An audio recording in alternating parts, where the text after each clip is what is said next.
야라비로 쓰고 당도 증가, 소형가 증가 넘기지 마세요. 시작합니다. 야라코리아의 박세진입니다. 화면에 보시는 게 이제 저희가 감귤에 추천드리는 비료 제품이에요. 비료 스펙 같은 경우는 좀 읽어보시고 궁금하신 거는 이제 야라코리아 카톡 친구 추가하셔가지고 여쭤보시면 저희 직원들이 열심히 대답해드리도록 하겠습니다. 일반적인 감귤 하시는 분들은 이제 그 소형과를 좋아하십니다. 로얄과라고 부르시는 이것 때문에 사실 많이 하는 게 이제 착과, 착화량, 꽃도 많이 피게 하고 과일도 많이 달리게 해서 최대한 양분이 전류가 되는 과실의 개수를 많이 가져가게 됩니다. 많이 가져가니까 이제 중소형과가 생산이 되게 되는 건데요.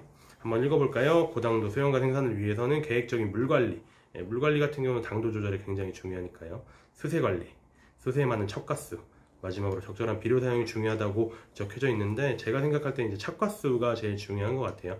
착과수는 당연히 꽃 피는 거랑 연관이 되고 화합분화 같은 경우는 작년에 영양가를 얼마나 충분하게 했나랑 연관이 되겠죠. 여기서 저희가 생각해야 되는 건 당연히 감사 시비가 중요하다. 동화산물을 축적을 해놔야지 후년에 화합분화가 원활하게 이루어진다 정도를 생각을 하시면 될 것 같아요. 제주도에서 농사 지으시는 분들은 아실 텐데 제주도만 있는 비료가 있습니다. 흔들 저희가 이제 3종 복합 비료라고 부르는 유기물과 일반적인 미네랄 비료를 비벼 놓은 비료를 3종 복합 비료라고 하는데 그런 비료들이 제주도에만 적용되는 이유가 있을 거예요. 그 이유는 바로 제주도는 화산섬으로 육지와 다른 토양 특성을 가지고 있기 때문입니다. 화산토의 특징 자체가 좀 이제 공극이 커요. 공극이 크니까 물 빠짐이 조금 심하다고 얘기하죠. 그러니까 물 빠짐이 심하다는 얘기는 양분 유실이 특히나 심하다는 얘기예요. 비료를 뿌리면 비분이 나무로 들어가기 전에 물과 함께 지하수로 빠져버린다. 지하수로 빠지니까 일단 첫 번째로 수채가 이용할 수 있는 양분이 충분하지 않을 가능성이 있을 수 있고요. 두 번째로는 좀 이제 지하수의 오염이 좀 심각한 상황이 나타날 수가 있겠죠. 그래서 제주도 농민분들은 토양의 물리성을 개량하려고 이제 3종 복합 비료를 뿌리시는 건데 3종 복합 비료에서 제가 초점 맞출 건 유기물인 것 같습니다. 여기 그림에서 이제 퇴비라고 나와 있는데 얘네가 이제 물리성을 개량하는 거죠. 비료나 물을 잡고 있는 능력이 강합니다.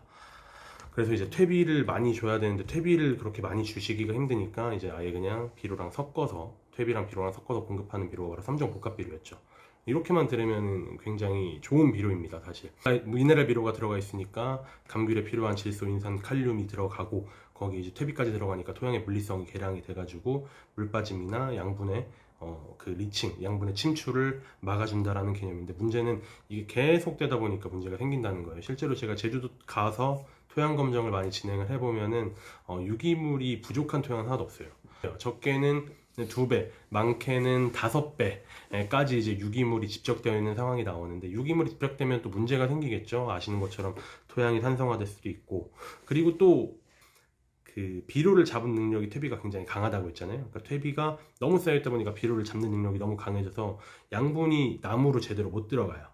들어가야 되는 시기에 퇴비가 좀 풀어지면서 놔줘야 되는데 계속 비료를 잡고서 안 놔주는 역삼투압 현상이라고 저희가 부르는데 그런 현상이 나타나기도 합니다. 그래서 저는 농가분들한테 퇴비가 유기물이 충분히 많은 밭은 그냥 경년으로 또는 3년에 한 번씩 그냥 퇴비만 하시고 미네랄 비료는 따로 공급하시라라고 추천을 드리고 있는 상황이에요. 문제는 좀 걱정이 되시는 게 퇴비를 그럼 공급을 안 하고 그냥 미네랄 비료만 줬을 때 분명히 서두에서는 물 빠짐이 심하니까 양분의 침출이 심하다고 했는데 이걸 어떻게 해결할 거냐, 양분 관리는 어떻게 할 거냐 이런 부분이었잖아요. 되게 쉬워요. 빠지기 전에 녹아서 나무로 들어가면 되잖아요. 제주는 물 빠짐이 심하다고 했잖아요.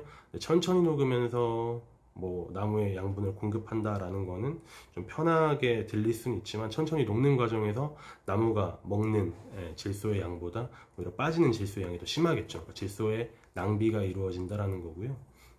그러면 어떤 비료를 뿌리냐면은 그 바로 풀어져 가지고 바로 먹을 수 있는 비료를 뿌려야겠죠. 그리고 또 하나 포인트가 실제로 감귤 하시는 분들은 아시겠지만 착색기 이후에는 질소질을 비절하려고 합니다. 질소질을 주게 되면은 실제로 뻥가 같은 게 나올 수도 있고 착색도가 좀 떨어질 수도 있고요. 그리고 습기가 굉장히 지연될 수 있는 문제도 있고 저장성도 떨어지게 되고 당도도 떨어지는 문제가 발생하게 됩니다. 그래서 착색기 이후엔 저희가 질소를 아주 적게 공급하거나 아예 공급을 안 해야 되는데 문제는 이제 이런 완효성 질소 같은 경우는 그런 게 컨트롤이 안 된다라는 거죠. 실제적으로 토양의 기온이나 토양의 습도에 따라서 수분 양에 따라서 질소가 풀어지고 이용되는 효율이 다를 텐데, 이게 날씨는 저희가 예측할 수 없잖아요. 그러니까 착색기 이후에 풀어져서 들어갈 수 있는 확률이 있다. 그러면 상품성 있는 감귤을 생산할 수가 없다라는 거죠. 그럼 이제 어떤 질소를 이용해야 되냐면 바로 질산테 질소인데요. 뭐 야라밀라 컴플렉스에는 질산테 질소가 들어있다라는 거고요. 이 질산테 질소 같은 경우는 저희 감귤 수채가 질소를 이용할 때 요소가 들어가면 가수분해 물이랑 만나서 이제 암모니아테 질소가 되고, 암모니아테 질소가 이제 토양의 이제 질산화균에 의해서 질산화 과정을 거치면서 질산테 질소가 된 다음에 그 최종 산물인 질산테 질소가 이제 감귤 수채로 들어가게 되는 건데, 질산테 질소는 이제 요소테나 암모니아테가 다 분해된 과정으로 공급이 되다 보니까 분해되는 과정이 없죠. 그러니까 최종 산물이다 보니까 바로 흡수할 수 있다. 바로 흡수할 수 있으니 제주도 토양의 특성에도 맞다라는 거죠. 그리고 두 번째로는 저희가 필요한 시기에 질소의 양을 컨트롤해서 공급할 수 있다. 그러니까 당도도 컨트롤할 수 있다라는 얘기예요.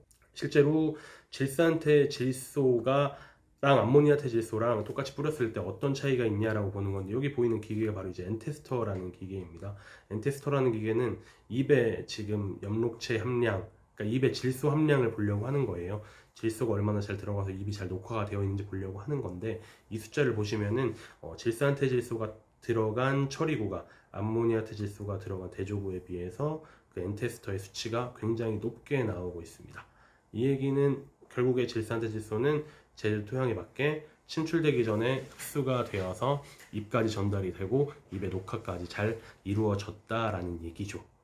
실제로 이제 또 광합성 얘기가 나와서 광합성 얘기를 조금 더 진행을 해야 될 것 같은데, 그러니까 착색이나 당도 같은 경우는 꾸준한 영양관리 이루어지는 건데, 그 꾸준한 영양관리 중에 제일 중요한 게 사실 광합성이죠. 그 광합성을 잘 이루어지게 하는데 가장 중요한 영양소 중에 하나가 바로 또 이제 마그네슘이라는 겁니다. 오른쪽 사진 보시면 이제 구엽 같은 거, 좀 오래된 하위 잎을 봤을 때 하위 잎의 엽병이라고 하죠. 잎자루라고 하는데, 이 잎자루 부분은 그대로 초록색을 유지하면서 옆육이 이제 노란색이 되는 게 흔히들 마그네슘 결핍이라고 합니다. 전형적인 마그네슘 결핍이 나온 감귤 잎인데요. 이렇게 마그네슘이 많이 들어가고 충분하게 들어가야지 이제 광합성이 잘 됩니다. 야라밀라 제품 같은 경우는 이제 마그네슘이 또 포함이 되어 있어요. 2.7% 포함이 되어 있어서 따로 이제 마그네슘 제제를 뭐 연면 시비하지 않으시더라도 꾸준하게 마그네슘이 공급이 되니까 광합성 효율이 증가가 돼서 당도도 높아지는 결과에 수렴을 한다라는 거고요. 예, 또 이제 광합성 효율 얘기 나왔으니까 이제 미량원소 부분 다뤄야 될 것 같은데요. 이 친구들 뭐 수확량부터 한 역할들이 다 있는데, 당도랑 산도 정도만 볼게요. 당도 같은 경우 보시면 플러스가 이제 긍정적인 영향을 끼친다라는 거죠. 미량 요소가 전반적으로 당도에 긍정적인 영향을 끼치고 있다는 얘기예요. 그러니까 당도를 컨트롤하려면 미량 요소도 꼭 공급이 되어야 된다는 얘기고, 그 이유 자체가 아까도 말씀드렸지만 광합성 효율 때문이에요. 미량 원소가 들어가면 광합성 효율이 증가하게 됩니다. 광합성 효율이 증가하게 되니까 당도도 높아진다는 얘기고, 그 얘기 자체는 그러면 당도 높이려면 미량 원소를 충분하게 공급을 해야 된다는 얘기인데, 문제는 미량 원소를 공급을 다 하고 계시다는 게 문제예요. 어떻게 공급하시냐면은 연면 시비로 공급을 하십니다. 그리고 연면 시비는 당연한 얘기지만 이제 과실이 달리고 나서부터 중점적으로 진행을 하게 되시죠. 근데 미량 원소는 이동성이 굉장히 느립니다. 이동성이 굉장히 느리기 때문에 초기에 공급을 해야지 과일까지 전류되어 있는 양이 늘어날 거 아닙니까? 그러니까 결국에는 착색기나 뭐 비대기 이후에 연면 시비를 하는 것보단 밑거름, 그리고 꽃거름, 그리고 뭐 비대기 전, 뭐 이런 식으로 조금 초기에 좀 이른 시기에 미량 원소가 땅으로 공급이 돼서 과일까지 전류되는 게 훨씬 더 효율이 좋다라는 얘기를 돌려서 얘기한 건데요. 지금 이렇게 굳이 미량 원소 얘기를 한 이유는 아까 말씀드렸던 철부터 뭐 붕소까지 모든 미량 원소 성분들이 이제 야라밀라 컴플렉스에는 포함이 되어 있다는 얘기고요. 포함이 되어 있으니까 밀라가 들어갈 때마다 미량 원소가 땅으로 공급이 되면서 감귤 쪽에 이제 미량 원소가 충분히 들어갈 수 있다는 얘기입니다. 이제 소형과 생산인데요. 소형과 생산까지 넘어가게 되면은 아까도 말씀드린 것처럼 이제 착과수입니다. 최대한 많이 달기 위해선 어떤 것들이 필요할까라는 거는 첫 번째는 감사비료와 밑거름입니다. 특히나 저는 밑거름보다 감사비료가 굉장히 중요하다고 생각을 합니다. 실제로 그래프 같은 거 보시면 꽃부터 보실게요. 꽃이랑 열매 같은 거 빨간 선 보시면 되는데, 봄, 여름 이렇게 가어 있고 가을 이후 이렇게 늘어나잖아요.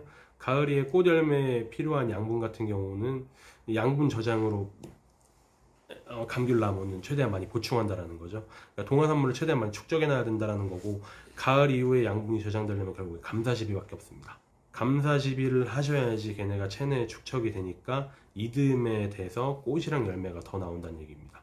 꽃이랑 열매가 더 나온다는 얘기는 결국 해거리도 방지된다는 얘기고, 그리고 플러스로 봄에도 부족한 양분을 조금 더 공급을 해주는 밑거름 처리를 하셔야지만 충분하게 양분이 공급이 되고, 그러니까 충분하게 꽃도 피고 충분하게 착과도 되고, 착과가 충분하기 때문에 중소형과가 생산이 된다는 얘기예요.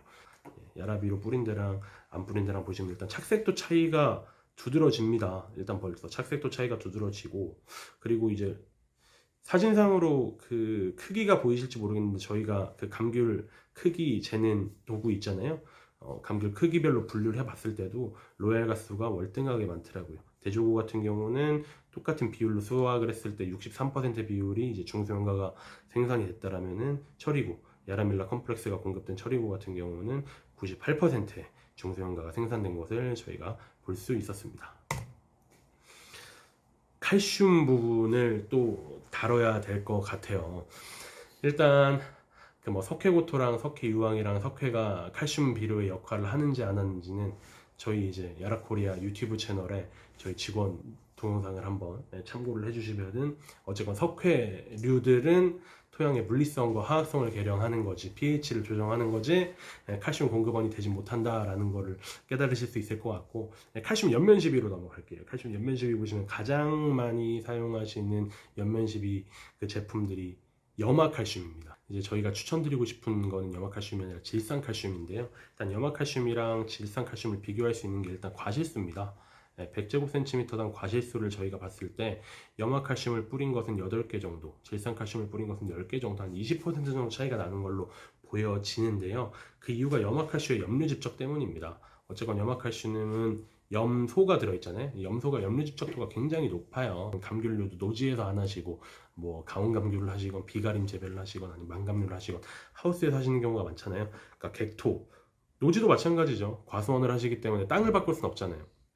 그리고 땅을 바꿀 수가 없는 상황에서 염류가 직접적으로 계속 집중적으로 투입이 되게 되면은 염류 집적도가 높아지고 얘네가 이제 낙과율이 조금 높아진다라는 개념이, 어쨌건 이런 질산칼슘이 훨씬 더 효율적이라는 겁니다. 염화칼슘은 낙과 및 조기 낙엽의 피해가 나타나니까. 낙과는 보통 심각하게 생각하십니다. 과일이 떨어지는 거니까. 조기 낙엽은 심각하게 생각들을 안 하시더라고요. 근데 낙엽도 굉장히 중요한 거예요. 저는 이제 과일을 볼 때 그 연면적 지수라는 걸 굉장히 중요하게 생각을 합니다. 연면적 지수라는 거는 그 감귤 같은 경우, 뭐 예를 들어 감귤 하나가 달려 있으면 이 하나의 양분을 공급할 수 있는 엽이 몇 개 필요하냐, 이런 게 연면적 지수인데요.